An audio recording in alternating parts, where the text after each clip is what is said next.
Yup, আমি cartoon এঁকেই টাকা income করছি। তাও অল্প স্বল্প টাকা না, প্রায় 30 লক্ষ টাকা।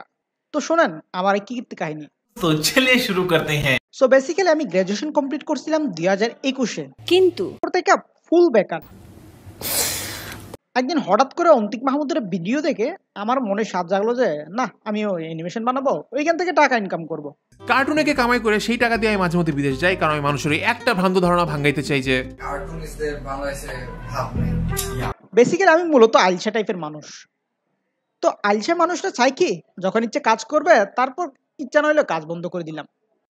পরে চাকরিরও একটু ট্রাই করছিলাম, কিন্তু চাকরির ফিল্ডে এত কম্পিটিশন আর এত কম চাকরির জুটে নেই।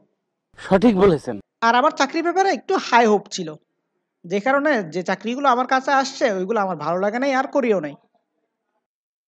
আর আমার একটা বিষয় মনে হয়, বাংলাদেশের প্রতি 10 জনের মধ্যে একজন CSE engineer. By the way, আমি সিএসসি নিয়ে পড়ছিলাম। ভাই আপনি কি সিএসসি স্টুডেন্ট? আমার এই একটা অ্যাকাউন্ট হ্যাক করে দেন না।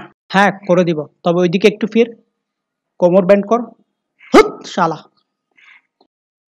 তো চাকরি যখন হচ্ছিল না, চিন্তা করলাম আঁকা আঁকি একটু পারি, দেখি অ্যানিমেশন ট্রাই করে দেখি। সো যে চিন্তা সেই কাজ, কিন্তু কাজ তেমন হচ্ছিল না। ভিউজ থাকলেও একদম কম। আবার অন্তিক ভাইয়ের ভিডিও দেখে মনকে সান্ত্বনা দিতাম, একদিন আমারও এরকম কিছু একটা হবে। সো কম্পিউটারের সামনে বসে বসে অ্যানিমেশন করতেই থাকি। খুব রিসেন্টলি একটা ভিডিও বানাইছিলাম। ভিডিও বানানোর পর ইউটিউবে আপলোড দিয়ে আমি বাসে চলে যাই। তারপর খেয়ে দিয়ে ঘুমিয়ে পড়ি। ওমা, সকালে দেখি ভিউজ প্রায় 34 মিলিয়ন। Good, very good. চোখ আমার পুরা কপালে উঠে গেছে। কেমনি কি, তাও আবার রিফ্রেশ দিলাম, না ঘটনা দেখি সত্য।